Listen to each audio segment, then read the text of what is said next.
मन के हारे हार है, मन के जीते जीत। 94.3 माय एफएम से मैं हूं विनी आपके साथ। और चलो आज कुछ अच्छा सुनते हैं। सुनाती हूँ कहानी एक छोटे से राज्य की, जिस पर एक बड़े राज्य ने आक्रमण कर दिया था।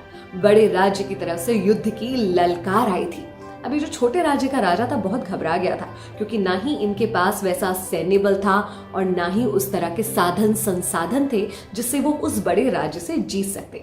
जब उन्होंने अपने सेनापति से इस बात पर चर्चा करी कि अब हम क्या करेंगे, तो सेनापति ने तो साफ कह दिया कि कोई अर्थ नहीं है इस युद्ध को लड़ने का। हम इस युद्ध को उतनी बड़ी सेना और उतने बड़े राज्य से जीत ही नहीं सकते। कोई अर्थ नहीं होगा इस युद्ध को लड़ने का। राजा बहुत निराश और बहुत दुखी हो गया। वो जो संत थे उस गांव के, उस राज्य के, जिनको राजा बहुत मानता था, उनके पास गया, अपना दुख बताने लगा। बोला मुझे बहुत तकलीफ हो रही है यूं बिना हारे हार मानने में। मेरे सेनापति ने तो यूं कह दिया। संत ने तुरंत कहा, बोले उस सेनापति को अभी जेल में डाल दो, सेना से निकाल दो। वो तुम्हारे साथ नहीं होना चाहिए। ऐसा सेनापति जिसने मन में हार मान ली है, वो सेना को कभी भी नहीं जीता पाएगा। राजा ने कहा, ये तो ठीक है, आपके कहने पर मैं सेनापति को जेल में तो डाल दूंगा, मगर फिर मेरी सेना का नेतृत्व कौन करेगा? संत ने कहा, मैं करूंगा। राजा के मन में ख्याल आया कि ना ये कभी युद्ध पर गए, कभी घोड़े पर भी सवार नहीं हुए होंगे, लेकिन ये कैसे सेना का नेतृत्व करेंगे? लेकिन राजा के पास उस समय कोई और विकल्प नहीं था, कोई और ऑप्शन नहीं था। तो उसने उस संत को सेनापति बना दिया और सेना को युद्ध के लिए तैयार करा। जब इनकी सेना युद्ध के लिए कूच कर रही थी, तो रास्ते में एक मंदिर पड़ता था। सेनापति यानी कि संत महोदय ने सारी सेना से कहा कि ऐसा करते हैं, 2 मिनट रुकते हैं यहाँ पर, मैं ऊपर मंदिर में जाकर उस ईश्वर से पूछ कर आता हूँ कि हम इस युद्ध में जीतेंगे या नहीं जीतेंगे।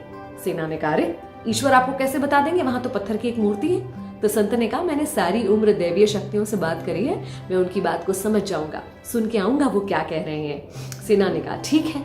ये अकेले ही ऊपर चले गए मंदिर में। थोड़ी देर बाद नीचे आए। सेना इंतजार कर रही थी। बोले, क्या बोले ईश्वर? तो इन्होंने कहा कि ईश्वर ने कहा है कि अगर रात में इस मंदिर से प्रकाश निकले, उजाला निकले, तो समझ जाना कि तुम लोग इस युद्ध में जरूर जीतोगे। अब सारी सेना सांस रोककर रात होने का इंतजार करने लगी। जैसे ही रात हुई, मंदिर में से प्रकाश नजर आने लगा, रोशनी निकली। सेना ने तो समझ लो वही युद्ध का जय घोष कर दिया। बहुत खुश हुए और पूरी ऊर्जा, पूरी पॉजिटिविटी के साथ ये युद्ध के लिए रवाना हुए। 21 दिन लंबा युद्ध चला और सेना ने अंत में विजय प्राप्त की। विजय प्राप्त कर लौट रहे थे तो रास्ते में वही मंदिर पड़ा। सबने संत से कहा कि जाइए ईश्वर को धन्यवाद बोल दीजिए, जिन्होंने हमारी जीत को पहले ही सुनिश्चित कर दिया था। तो इन्होंने कहा, नहीं, कोई जरूरत नहीं है। सेना ने कहा, आप बड़े कृतज्ञ हो, जिस ईश्वर ने हमें जिताया आप उन्हें धन्यवाद करने भी नहीं जा रहे हो। तब सेनापति ने यानी कि संत ने बताया कि वो दिया मैं ही जला कर आया था, जिसकी रोशनी आपको दिन में तो नजर नहीं आई, लेकिन रात होते ही वो रोशनी नजर आने लगी। और उस रोशनी की वजह से आपके दिमाग में आपने युद्ध को जीत लिया था।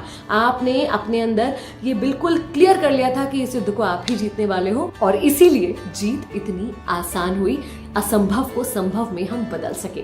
जो हम सोचते हैं वही घटनाओं में बदल जाता है और अंततः वही हकीकत में बदल जाता है। तो अपने विचारों का ध्यान रखिए। आसपास बहुत नेगेटिविटी है, बहुत टेंशन जैसा माहौल है, लेकिन ऐसे में भी अगर आप पॉजिटिव सोच पाएंगे तो अपने अराउंड सब कुछ पॉजिटिव कर पाएंगे। अपने विचारों का ख्याल रखिए। मैं हूं विनी। चलो आज कुछ अच्छा सुनते हैं।